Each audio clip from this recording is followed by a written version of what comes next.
दोस्तों, क्या आपने कभी सोचा था कि जिस वर्ल्ड कप जीत के लिए हम 140 करोड़ हिंदुस्तानी अपनी पलकें बिछाए बैठे थे, उस जीत के बाद हमें खुशियों के साथ साथ मुकदमों और कंट्रोवर्सीज की खबरें भी सुननी पड़ेंगी। ये सब क्या देखना पड़ रहा है। 8 मार्च 2026 की वो रात अहमदाबाद का नरेंद्र मोदी स्टेडियम जगमगा रहा था। भारत ने न्यूजीलैंड को 96 रनों से रौंद कर तीसरी बार T20 वर्ल्ड कप की ट्रॉफी उठाई थी। हर तरफ तिरंगा लहरा रहा था, लेकिन इसी जीत के शोर के बीच एक ऐसी खबर आई जिसने सबको चौंका दिया। हमारे कुंफू पांड्या यानी हार्दिक पांड्या के खिलाफ पुणे में एक वकील ने FIR दर्ज करा दी और आरोप लगाया है तिरंगे के अपमान का। यहाँ पे क्या हो रहा भाई। हेलो हाय नमस्कार, क्रिको देख रहे हैं आप। मेरा नाम है रौनक। आज की ये स्पेशल रिपोर्ट हार्दिक पांड्या के उस सफर के बारे में है जो मैगी के कटोरे से शुरू हुई और 20 करोड़ की घड़ी तक पहुंच गई, लेकिन आज वो एक कानूनी केस के बीच खड़े हैं। क्या हुआ ये कांड हार्दिक के साथ, चलिए इस वीडियो में पता करते हैं। वीडियो पसंद आए चैनल को जरूर सब्सक्राइब करिएगा और ये वीडियो लाइक करके अपने दोस्तों से भी जरूर शेयर करिएगा। तो भाई, ये पहली बार है जब भारत के वर्ल्ड कप जीतने के बाद इतने सारे किंतु परंतु निकलकर सामने आ रहे हैं। पहला विवाद, सोशल मीडिया पर कुछ संतुष्ट न होने वाले फैंस कह रहे हैं कि भाई 96 रनों की एक तरफा जीत में मजा नहीं आया।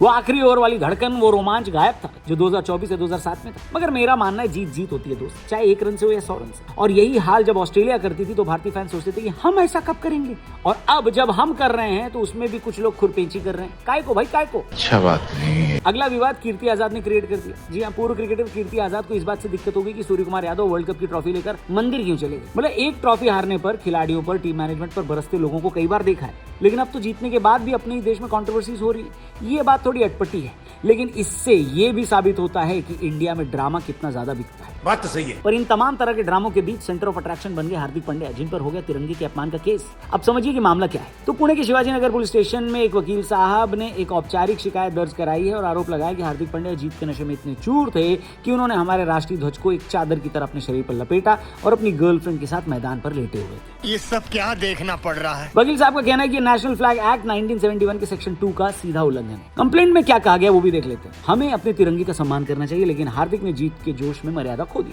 वो तिरंगा पहनकर अपनी गर्लफ्रेंड के साथ डांस कर रहे थे, जमीन पर लेटे थे। जब वकील साहब पुलिस के पास गए तो पुलिस ने कहा कि घटना अहमदाबाद की, लेकिन उन्होंने साफ कहा कि तिरंगा पूरे देश का सिंबल है, इसलिए केस पुणे में भी दर्ज हो सकता है। बात तो सही है। अब पुलिस इस मामले की जांच कर रही है। मजे की बात यह है कि इसी बातचीत के दौरान हार्दिक ने माइका को अपनी मिसेस कहकर पुकारा, जिससे सोशल मीडिया पर उनकी गुपचुप शादी की खबरें भी आग की तरह फैल गई। कब हो गया ये? समझने के लिए आपको उनके उस दौर में जाना होगा जहां सुविधाओं के नाम पर सिर्फ एक पुराना बल्ला था। कैसे गरीब घर से निकला लड़का आज 20 करोड़ की घड़ी पहनता है, आलीशान बंगले में रहता है और पूरे देश में अपने स्वैग के लिए जाना जाता है। 11 अक्टूबर 1993 को सूरत में जन्मे हार्दिक के पिता हिमांशु पांड्या ने जब देखा कि उनके दोनों बेटों हार्दिक और कृणाल में टैलेंट है, तो उन्होंने अपना छोटा सा व्यापार समेटा वडोदरा आ गए। घर में इतनी तंगी थी कि कई बार 2 वक्त की रोटी के भी लाले पड़ते थे। हार्दिक खुद बताते कि मैदान पर प्रैक्टिस करने के बाद जब भूख लगती थी तो जेब में सिर्फ 10 रुपए होते थे। सो कृणाल और वो 10 रुपए की मैगी बनाकर खाते थे ताकि पेट भर सके और प्रैक्टिस जारी रहे। वडोदरा की किरण मौर्य एकेडमी पहुंचने के लिए इन भाइयों के पास साइकिल तक नहीं थी। ये अनजान लोगों से लिफ्ट मांगकर मैदान में पहुंचते थे।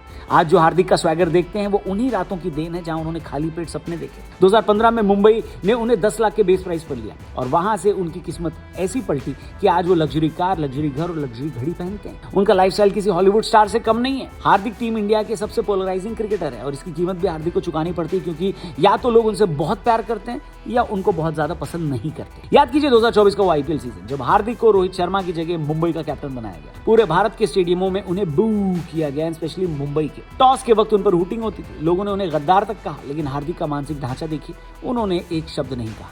29 जून 2024 को जब हार्दिक ने बारबाडोस में आखिरी ओवर फेंका और 16 रन डिफेंड किए, तब जो आंसू उनके गालों पर गिरे वो करोड़ों गालियों का जवाब। वो आंसू 10 रुपए वाली मैगी और उन करोड़ों तानों का हिसाब। फैंस जो कल तक उन्हें बू कर रहे थे आज उन्हें सुपरमैन ऑफ इंडिया कहने लगे। 2026 वर्ल्ड कप में भी हार्दिक ने 217 रन बनाए, 9 विकेट लिए। सेमीफाइनल में इंग्लैंड के खिलाफ जब मैच फंसा था तब हार्दिक का वो स्पेल ही था जिसने भारत की राह आसान। लेकिन क्या सफलता हार्दिक के सिर चढ़ गई है? फैंस के मन में ये सवाल जरूर है। एक तरफ वो मैदान पर मैच विनर है, लेकिन मैदान के बाहर विवाद उनका पीछा नहीं छोड़ रहे, चाहे वो कॉफी विद करण वाला मामला हो या अब तिरंगे के अपमान का केस। फैंस का मानना है कि हार्दिक को अब अपनी इमेज को लेकर और केयरफुल होना होगा, क्योंकि वो अब सिर्फ एक खिलाड़ी नहीं, करोड़ों युवाओं के रोल मॉडल है। ये बड़ी अच्छी बात कही आप। तो दोस्तों, वर्ल्ड कप की जीत का जश्न अभी खत्म भी नहीं हुआ था कि ये लीगल ड्रामा शुरू हो गया। क्या लगता है आपको, वाकई हार्दिक ने तिरंगे का अपमान किया? इस बारे में क्या सोचते हैं आप? कमेंट करके जरूर अपनी ओपिनियन देना, अपनी बात लिखना। चैनल को भी जरूर सब्सक्राइब करना। क्रिको पर मिलेंगे कल। Thank you for watching. Good bye. जय हिंद।